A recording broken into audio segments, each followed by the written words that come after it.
Well, today's the day I need to make some adjustments on some of the jigs that I've made. Hello everyone, I'm Colin Canet.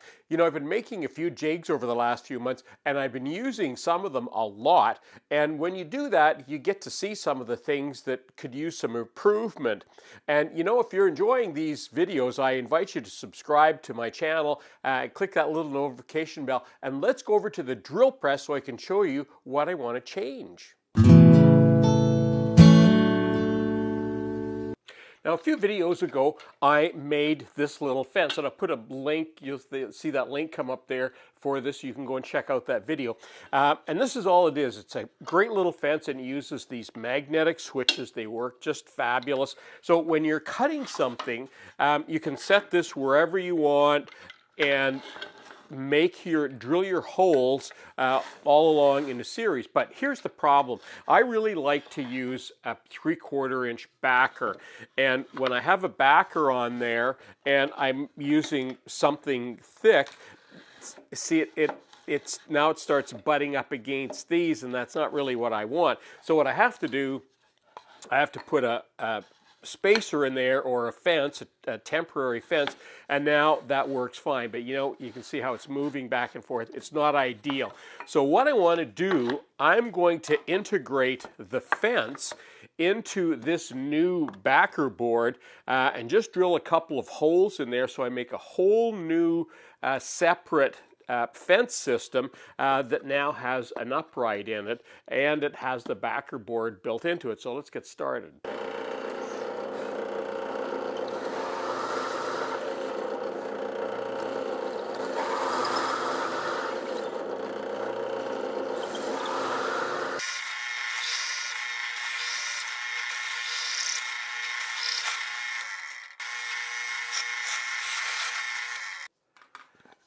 Okay,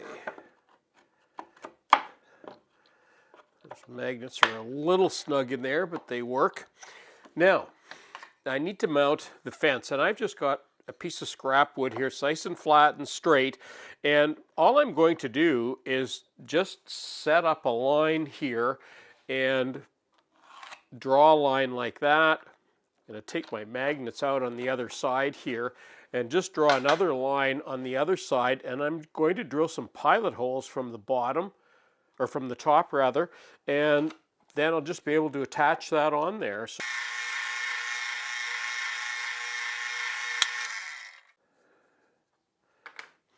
Now I think you can see the lines on there, and I don't want this fence to move around on me when I'm drilling it. So I'm just going to take a second and clamp that down.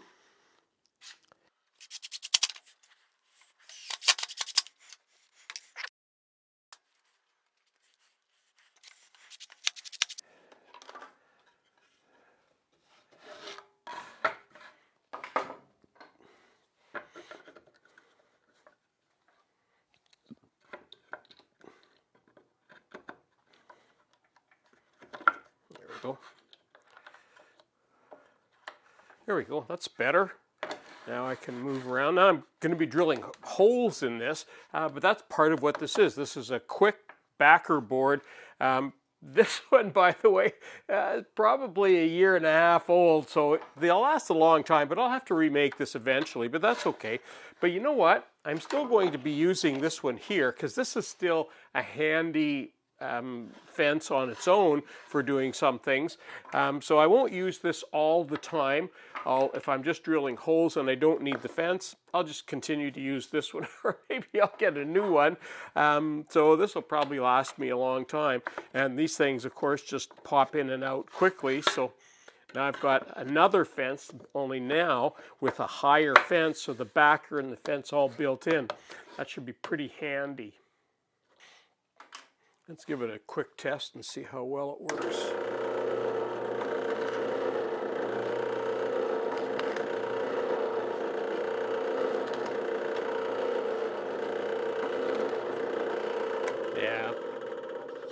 Yeah, that works great.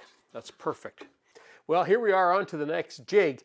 And so quite some time ago, I made this angle cutting jig for the table saw.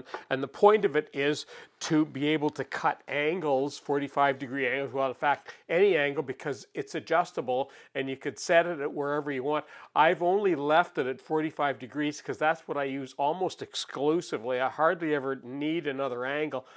And it works great. The only problem with it is that when I built it, I've been using this. Whenever I use it, I've been using this as the backer, and this is really part of the carcass. So what I want to do is just simply put a fence on here, but I'm going to need to make sure that it's even on here, so that's going to take a little bit of work. Now I've decided to use plywood for that fence, and I've got some scrap here. This is good quality plywood.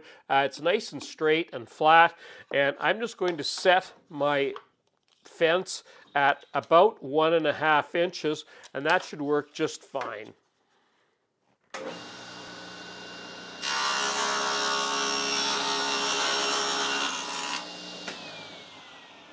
Now, if you recall, when I built this, I made the back part of it that fits over the fence here. I wanted that to be snug but not tight, so I made it adjustable, and you can hear that it's a little bit loose, so I'm just going to tighten it up just a little bit so that we get no binding and we get no clunking. I could go just a little more. There we go. And that's good up at the other end. All right. Okay, now I've taken my new fence and I've just drilled a couple of holes in it.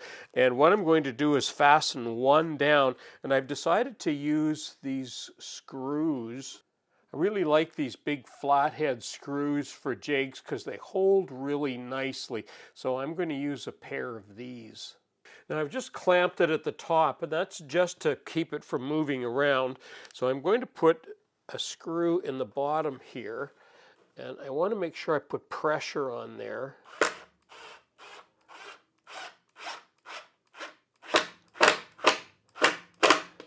And I want that to snug. That's good. Okay, now we have the critical part, and that is to make sure that this fence is going to be 90 degrees. So I've just taken the two holders out of the top there, and basically all I want to do is align the miter slot with that fence, that new fence, and make sure that that is absolutely vertical.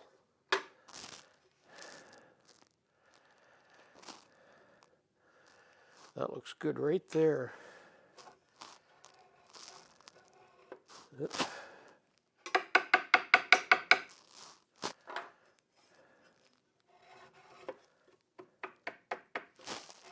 There we are. Now I want to clamp that so that doesn't move.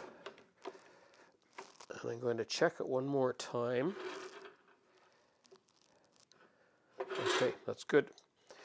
Make sure that's down, and we can put that screw on the top.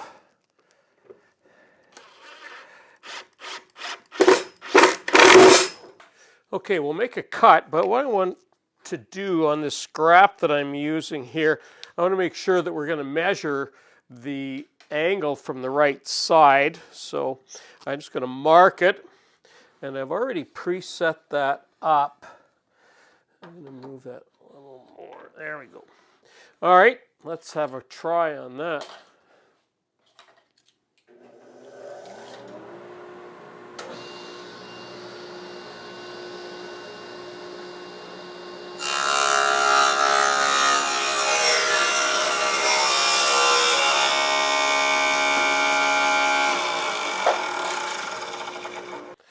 Okay, let's check that with the square now. That's why I wanted to make sure that we get the right side there.